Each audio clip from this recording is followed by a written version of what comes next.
Welcome to future zone academy. आज हम class 10 के साइंस सेक्शन की ओर बात करते हैं। साइंस सेक्शन में हमारा चैप्टर चल रहा है प्रकाश का परावर्तन तथा अपवर्तन। आप लोग वीडियो को ध्यान से देखिएगा। इस टॉपिक में हम आपका बेसिक क्लियर कराएंगे और इस वीडियो का जो सबसे बेस्ट पॉइंट है वो भी हम आपको इसमें बताएंगे, जो कम से कम आपका 2 से लेकर 4 नंबर तक का अक्सर करके आता रहता है। और अगर आपको वीडियो अच्छी लगती है तो आप वीडियो को लाइक करें और हमारे चैनल को ज़्यादा से ज़्यादा सब्सक्राइब कीजिएगा। अगर आप हमारे स्पेशल बैच से जुड़ना चाहते हैं तो आप 8755084148 पर आप संपर्क कर सकते हैं। इसमें आपको कैसे पढ़ाया जाएगा इसके लिए आप एक वीडियो देख सकते हैं जो हमारे चैनल पर ही पड़ी है फ्यूचर जोन एकेडमी पर, जिसका नाम है ऑनलाइन कैसे पढ़ें। तो आइए शुरू करते हैं आज का टॉपिक। तो आज का टॉपिक है हमारा दर्पण।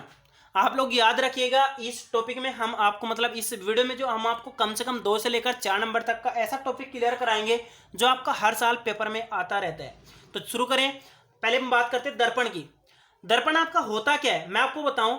जब आपके कोई भी कांच का पृष्ठ हो उसके एक और अगर हम पॉलिश कर दें, क्या कर दें, पॉलिश कर दें, या फिर हम कहें चांदी का एक मतलब पदार्थ चढ़ा दें, परत चढ़ा दें, तो ये आपकी पॉलिश हो जाएगी। तो इसका दूसरा पृष्ठ क्या हो जाता है, चमकदार हो जाता है, जिसमें हम क्या देखते हैं, वस्तुओं के प्रतिबिंब देखते हैं और इसमें प्रतिबिंब बनने लगते हैं। तो ये जो आपका बन जाता है, इस युक्ति को, इस हम उपकरण को क्या बोलते हैं, आपका दर्पण बोलते हैं। क्या बोलते हैं, दर्पण को बोलते हैं।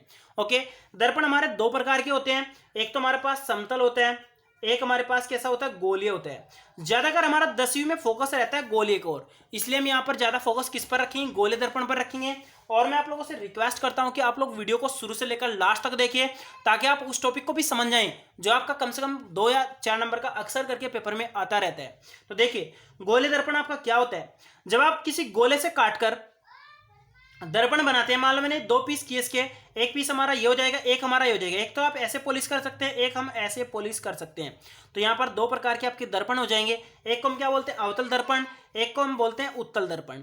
तो अवतल दर्पण आपका कौन सा होता है, तो आइए इसको भी देख लेते हैं। और उत्तल दर्पण आपका कैसा होता है इसको भी हम एक बार देख लेते हैं। पहले हम बात करते हैं अवतल दर्पण की। जब हम किसी गोले भाग से काटकर इसको मतलब पदार्थ को बाहर ऐसे अलग कर लेते हैं और हम क्या करते हैं, इसके बाहरी उभरे हुए पृष्ठ पर क्या कर देते हैं, पॉलिश कर देते हैं।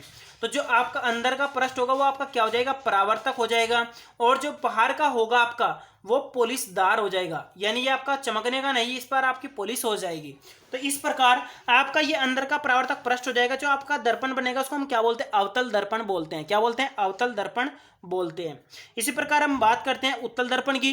तो उत्तल दर्पण पे हमारा क्या होता है, हम इसी प्रकार हम गोला लेते हैं, गोले को हम काट लेते हैं, इसके पीस को हम ऐसे अलग कर लेते हैं, तो इसके उभरे हुए पृष्ठ को हम चमकदार करते हैं और अंदर इसे क्या कर लेते हैं, पॉलिश कर लेते हैं। तो जो चमकदार पृष्ठ होगा आपका, ये आपका उभरा हुआ पृष्ठ होगा। इस प्रकार जो भी आपका दर्पण बनेगा उसको हम बोलते हैं उत्तल दर्पण।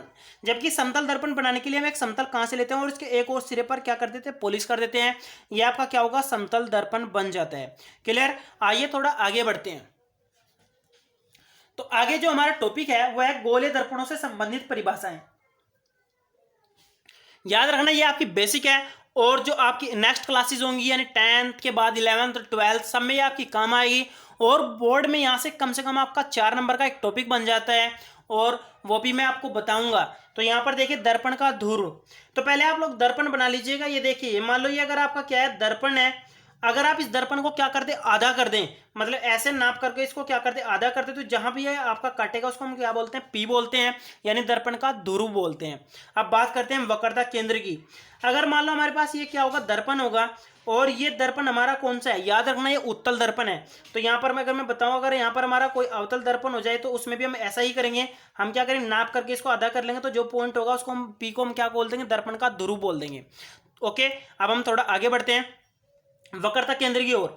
वक्रता केंद्र में क्या होता है, अगर ये आपका दर्पण होता है तो आप इस दर्पण के उस गोले को पूरा कीजिएगा जिससे हमने ये बनाया है। तो जो उसका केंद्र होगा उसको हम क्या बोलते हैं, वक्रता केंद्र बोलते हैं। क्या बोलते हैं उसको, वक्रता केंद्र। और उसको हम सी बोलते हैं। क्या बोलते हैं, सी। यहाँ पर आपका ये दर्पण का ध्रुव हो गया था, ये आपका क्या हो गया, वक्रता केंद्र हो गया। इसी प्रकार अगर आपका कौन सा हो जाए, दर्पण ये हो जाए, यानी कौन से वाला, यानी अवतल हो जाए, तो इसको भी आप ऐसे पूरा करेंगे तो यहाँ पर आपका सी पॉइंट बीच में आ जाएगा। आगे बढ़ते हैं, फोकस अथवा मुख्य फोकस। तो फोकस आपका क्या होता है तो आप इसको भी समझ लीजिए। फोकस समझने से पहले मैं आपको एक और चीज बताता हूं, वक्रता त्रिज्या। तो क्या होता है, अगर आपका दर्पण का वक्रता केंद्र और जो दर्पण का धुर दोनों को मिला दिया जाए तो जो भी इनके बीच की दूरी होती है उसको हम बोलते हैं वक्रता त्रिज्या। क्या बोलते हैं उसको? वक्रता त्रिज्या। आप इसको भी जरूर समझ लीजिएगा। इसको हम आर से प्रदर्शित करते हैं। किससे प्रदर्शित करते हैं? आर से। एक बार याद रखिए, दर्पण का ध्रुव और दर्पण का वक्रता केंद्र अगर दोनों को मिला दिया जाए तो जो दूरी बनेगी आप किसको बोलते हैं? वक्रता त्रिज्या। उसको आर से प्रदर्शित करते हैं। अब बात करते हैं फोकस की। फोकस में क्या होता है? अगर आपका कोई भी दर्पण है और इस पर हमने क्या किया? समांतर किरणें डाल दी। समांतर किरणें डालने के बाद ये आपकी एक बिंदु पर हमें चाहे तो मिलती हुई प्रतीत होंगी, तो या तो मिलती हुई प्रतीत होंगी या फिर उस पर वास्तव में मिल जाएंगे, तो उसको बोलते हैं फोकस। क्या बोलते हैं उसको? फोकस। ये देखिए, ये तो आपका उत्तल दर्पण था। अगर हम अवतल की बात करें तो अवतल में ऐसा होगा, ये सारी की सारी समांतर किरणें होंगी, तो समांतर किरणें आपकी पड़ेंगी। ये आपकी पड़ने के बाद यहाँ पर आपका क्या बन जाएगा? ये आपका बन जाएगा मुख्य फोकस। ओके ओके, तो आइए मुख्य फोकस की बात करते हैं। मुख्य फोकस आपका क्या होता है? अगर ये आपका कोई दर्पण है और ये आपने इसका ध्रुव निकाल लिया और ये आपने इसका सी निकाल लिया, तो सी को और पी को मिलाते हुए जो आपकी रेखा जाएगी उसको हम मुख्य अक्ष बोलते हैं। क्या बोलते हैं इसको? मुख्य अक्ष। अब बात करते हैं फोकस दूरी की। तो अगर ये आपका कोई दर्पण है और ये आपका ध्रुव है और ये आपका कोई फोकस बिंदु है, तो इन दोनों के बीच की दूरी को हम फोकस दूरी कहते हैं और उसको छोटे एफ से क्या करते हैं? प्रदर्शित करते हैं। तो ये चीज आपकी क्लियर हो गई होगी। आइए थोड़ा आगे बढ़ते हैं। अब बात करते हैं फोकस तल की। फोकस तल आपका क्या होता है?